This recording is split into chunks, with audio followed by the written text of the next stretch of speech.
حنبدأ حلقتنا اليوم بالحديث الطبي والصحي، وتحديدا عن السعال يلي كتير بيرافقنا بفصل البرد بفصل الشتاء. بس اليوم فاطمة يعني الشغلة الإضافية أنه كل حدا بيسعل تصير كل العيون عم تطلع فيه، صار مشعر خطر يمكن. كورونا. صحيح صباها. رح نحكي اليوم عن السعال، اسبابه وطرق العلاج. معنا الدكتوره سالي حسن، اختصاصيه بالامراض الصدريه. اهلا وسهلا فيكي دكتوره. اهلا وسهلا، يسعد اوقاتكم. اهلا وسهلا فيكي دكتوره. يعني بدايه اليوم السعال خلينا نقول هو عرض لكثير من الحالات والامراض، كيف فينا نعرفه؟ كيف فينا نقول السبب يلي بيخلي هالعرض يظهر؟ تمام. السعال هو رد فعل طبيعي من الجسم لوجود عامل مهيج ضمن الحنجره او الطرق التنفسيه، الطرق الهوائيه، وبالتالي هذا العامل بيحرض الاعصاب تبعت رساله للدماغ. الدماغ بيبعت امر للعضلات انها تتقبض، العضلات اللي بالبطن وبالصدر تتقبض بحيث يطلع الهواء من خارج الجسم، وكذلك العامل المحرض. فبالتالي هو رد فعل طبيعي وصحي كثير للجسم، يعني ما ضروري يكون اشعار خطر. دكتوره، هون اذا بدنا نسال شو هي انواع السعال؟ انواع السعال بتختلف، ممكن تصنيفه حسب انه اذا حاد ولا مزمن. الحاد بيكون مدته اقل من 3 اسابيع، المزمن مدته اكثر من 8 اسابيع، يعني اكثر من شهرين، وما بيناتهم بيكون اسمه تحت حاد. هيدي اذا بدنا نحكي على حسب المدة الزمنية. أو في عنا سعال جاف أو سعال منتج لقشع أصفر مخضر. في عنا كمان السعال الليلي، السعال العصبي، السعال الديكي، سعالات يعني اللي ناجمة عن القلس المعدي مثلا، كمان هي أنواع للسعال.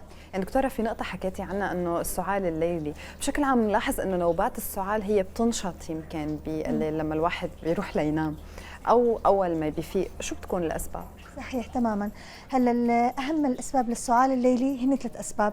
الأسباب الربو أول سبب، السيلان الأنفي الخلفي، والقلس المريء المعدي. بس يتسطح المريض الحموضة اللي بالبطن تطلع للمريء، ممكن تفوت على القصبات تخرش، وبالتالي بيحرض السعال. وكذلك من الأنف بصير بدل ما يصير السيلان لقدام بصير لورا وبيفوت على القصبات، وكمان نفس العملية تخريش. فهيدي أهم الأسباب. ما عاد بيقدر بينام. والصبح بيكون متراكم عندنا نحن المفرزات اللي هي القشع، فبالتالي بس في البلغم، بس في بصير بس بده يوصل ليطلعهم، هيك بيشتد صباحا. دكتورة، هون في أمراض تنفسية ثانية لها تأثير على السعال أو بترافق السعال؟ هلا اغلب السعال ناتج عن الامراض التنفسيه. تمام. لكن في عندنا الاسباب اللي ممكن ما لها علاقه بالامراض التنفسيه، اللي هي القلس المريء المعدي اللي هو سبب هضمي، والسبب العصبي اللي احيانا تلاقي اذا المريض توتر بصير يسعل. هيدي شو حالتها؟ حالتها انه المريض او الشخص يهدى شوي كذا، او حتى ينام يعني، وبكون راح السعال. فكل الاسباب السعال اغلبها هي سببها امراض التنفسيه. في خصوصيه للسعال والتدخين، وخاصه لما بصير في اقلاع عن التدخين، وبتفرق يعني يمكن قد ايه هي سنوات التدخين، فيك تخبرينا عنها تفاصيل؟ تمام. هلا التدخين في مواد كيميائيه مثل النيكوتين، كمان هي بتساعد على يعني تقليل السعال. فبس يبطل المريض الدخان بتزيد سعالته. تمام. بينظف يعني تماما، منه عم بينظف، ومنه انه التنبيه النهايات العصبيه عم بيروح، يعني اللي كانت عم تخدرها للاعصاب عم بتروح، فعم يرجع يتفعل ويصير في سعاله. وكمان لحتى يعزل هذا البلغم، فاستجابه الجسم عن طريق السعال بتكون لحتى يطلع هي البلغم. هون دكتورة ذكرتي لنا انه هي مثل مضاعفات اذا انتهى النيكوتين مثلا، انه في مضاعفات. شو مضاعفات ثانيه للسعال؟ مضاعفات للسعال عندنا الدوار، اغماء، عندنا احمرار بالعينين نتيجه شده السعال. بيصير في عندي انا نزوف تحت الملتحمه، فبيبين بالعيون. ممكن عندنا الاقياء، بيقول لك المريض انا والله سعلت بالاخير استفرغت. هذه من شده الاقياء، الدماغ بيعطي اوامر للبطن والصدر، فبالتالي نتيجه هالانقباضات بيصير بيستفرغ، خاصه عند الاطفال لانه بيكون معدتهم حساسه ومنع قويه لتقاوم موضوع الاقياء. في عندنا كمان تشنجات بالعضلات، بتصير مثل تعب عضلي نظامي، بصير بس المريض ياخذ نفس بحس في وجع بالعضلات، ممكن يكون عندنا كسر بالاضلاع اذا كان السعال شديد كثير، كمان بصير عندي انا سلس بولي اللي هو التبول لا ارادي، وخاصه عند النساء ممكن مع الزمن يصير في عندي فتوق بالبطن، مثل فتوق سره او شيء فتوق بجدار البطن نتيجه السعال المزمن، فهذه مضاعفات السعال.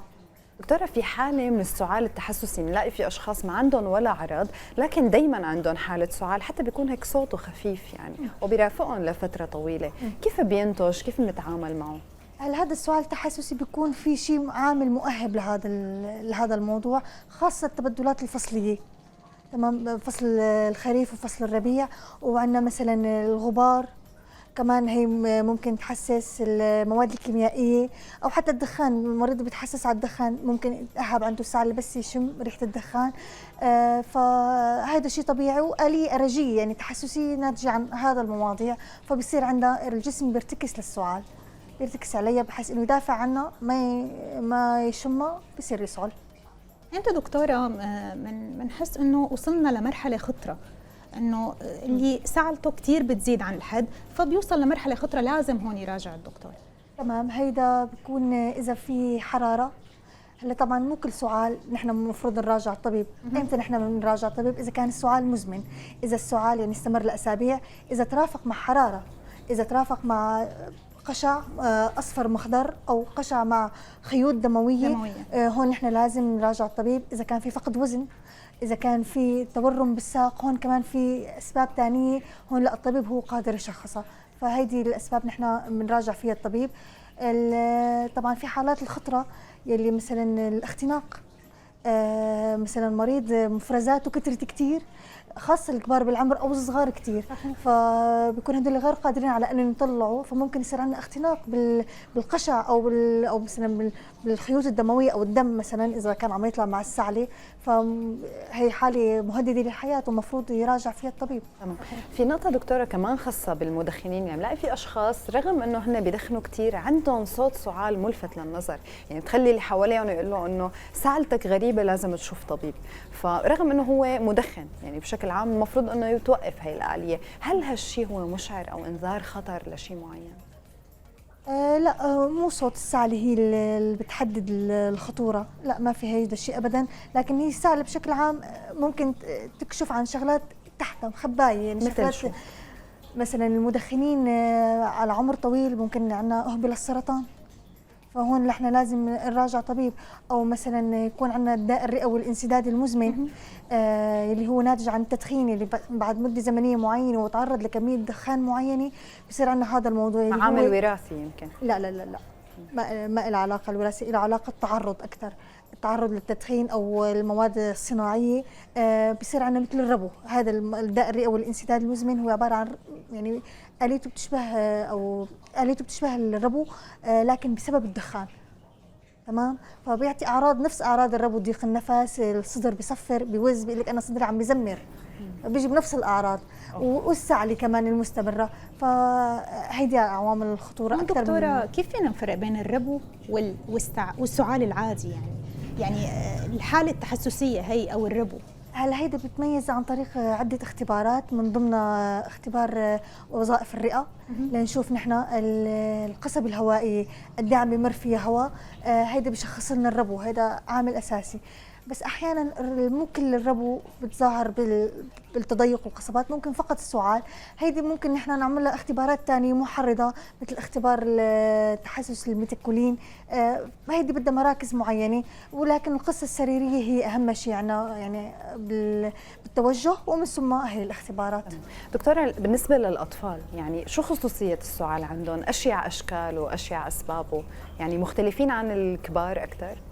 هلا مو قصة مختلفين، قصة انه الشيوع هو بسبب العوامل الفيروسية اللي الاطفال بيلقطوها من بعضهم، يعني مثل نزلات البرد، الانفلونزا، هالقصص هدول، لكن عند الاطفال نحن مثلا ادوية السعال ما بنستخدمها، تمام، لانه بتكون فيها خطورة، فاقل من 6 سنوات نحن ما بنستخدم ادوية السعال ابدا، لا، حتى النباتية؟ يعني المفروض لا، مفروض لا. معالجة الأعراض مثلا قطرات أنفية، مسكن ألم، هيدي المفروض يعني إنها تتاخذ للأطفال. وممكن إحنا عنا إنه خصوصية الأطفال إنه خطورة. أطفال بضل صغير مو قادر مثلا جهازه هسه يتعامل مع العوامل الممرضة لأنها تطرد، ما هو متطور كفاية الجهاز التنفسي عنده. فيعني إنه بس نحن بندير بالنا إنه ممكن يكون في شوية خطورة إنه نلاحق الطفل عند كل أي عرض بيشكي منه. دكتورة بتحكي لنا على طرق الوقاية لحتى ما ننصاب بسعال قوي نوصل لمراحل كثير قوية، شو هي طرق الوقاية بداية؟ الوقاية عن طريق تجنب العوامل. يعني ما ننصاب بالإنفلونزا، ما ننصاب بنزلات البرد. طيب كيف هيك؟ نحن عن طريق الكمامة، التباعد الاجتماعي، تجنب الازدحام، غسيل اليدين بالماء والصابون، مثلا عندنا أخذ اللقاحات، وايضا مثلا مرضى الربو اللي عندهم سعال مشان يلتزموا بالبخاخات تبعتهم. المرضى اللي عندهم مثلا القلس المريئي كمان يعالجوه. يعني انه الاسباب المؤديه، علاج الاسباب المؤديه للسعال بيساعدنا بالوقايه من السعال. دكتورة نحن بنسمع انه اطباء الصدريه عامه ما بيحبوا مكابتات السعال او مضادات السعال وما بيحبوا يوصفوها للمرضى، معلش تقولي لنا ليه؟ للصراحة مشان إذا كان هيدا إمتى بيكون ما بيحبوا كابتات السعال؟ إذا كان السعال منتج، يعني في قشع، أنا ليش بدي أكبته؟ أنا هو آلية دفاعية من الجسم لحتى يطلع هذا البلغم اللي أنا عم بحرض لي السعال. فخلص أنا بطلعه للسعال، بطلع البلغم عن طريق السعال، فأنا لا بيساعدني السعال. فنحن هيك ما بنكبته. إمتى بنكبته؟ إذا كان السعال جاف. هون احنا بكون مزعج اكثر ما انه يكون في شيء ثاني، فنحن هون بنستعمل كابتات السعال. اما اذا كان منتج لا حرام، يعني بضر اكثر ما ينفع. تمام دكتورة. كثير من اهالينا الاشخاص بينصحونا بالوصفات هي الطبية اللي بالبيت، الاعشاب، الحليب. شو صحة هي المواد الطبيعية؟ للصراحة هون بدنا السؤال انه هل ادوية السعلة مفيدة او لا؟ أو بدائلها يعني بالشيء الطبيعي. في حتى تجارب عم تحكي انه هي ممكن ما تكون ذات فعاليه، هي فقط بس تساعد بتقصير مده المرض، اما هي هيك هو رح يشفى من السعله. تمام. فاذا نحن كمان ممكن نستعيض عنها عن طريق المواد العشبيه.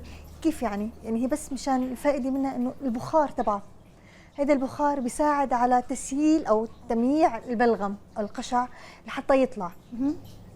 يعني هي آليتها أكثر شيء، وترطيب هي المنطقة، لأنه أحيانا إذا تجرحت هي المنطقة بيأهب السعال أكثر، فنحن ندخل بحلقة معيبة.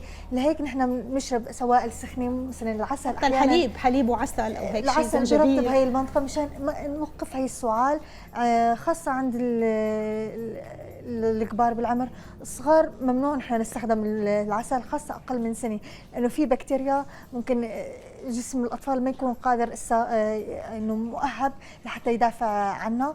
فبالتالي نحن أهم شيء من الأعشاب هو تسييل السعال، وكذلك عندنا مثلا الاكثار من السوائل كمان بيساعدنا على تسييل البلغم القشع. تمام دكتوره، لانك ذكرتي الاطفال انا حابه اختم هيك بشويه نصائح للاهل، لانه ذكرتي ببدايه حديثنا مجموعه من اشكال السعال المرتبطه بامراض اليوم هي ضمن حمله التلقيح الوطني، السعال ديكي، الشاهوق، الخناق، ايا يكن اللي بيظهر فيهم سعال. الاهل يعني يمكن اليوم لانه خلال الحرب السوريه في بعض الاطفال يمكن فاتهم بعض اللقاحات او عم يستكملوها، فلازم كثير الاهل اليوم ينتبهوا لاشكال السعال المميزه والخطيره اللي ممكن يشوفوها عند اطفالهم. تمام. لا اكيد لازم ينتبهوا. السعال ديك مثلا صوته مميز، يعني ما في حدا يخبيه. وغير هيك يحاولوا يرمموا موضوع اللقاحات، اعطاء الطفل تعليمات بحيث انه اذا زميلك عم بيسعل، اذا زميلك مرشح حاول تبعد عنه، غسل ايديك دائما بالمي والصابون. يعني هي العوامل او التعليمات للطفل مرة عن مرة بيتبعها، بيصير في عنده وعي، يعني وعي تراكمي بحيث انه يحمي حاله اذا شاف اي شيء خطر عليه ممكن يصيبه يعني. تمام، يعني شيء كثير مهم. وغير السعال الديكي في حالات ثانيه باصواتها مميزه عند الاطفال؟ عند الاطفال هلا الشاهوق، تشنجات الحنجره او شيء، يعني هي ممكن مثلا اذا كان مستنشق شيء الطفل ممكن نسمع صرير او يعني هيدي اللي عوامل مميزه كمان هون، هي حالات خطره ولازم الطفل وقتها يروح على المشفى فورا. شكرا كثير لك دكتوره على كل هالمعلومات اللي قدمتي لنا اياها. اهلا وسهلا.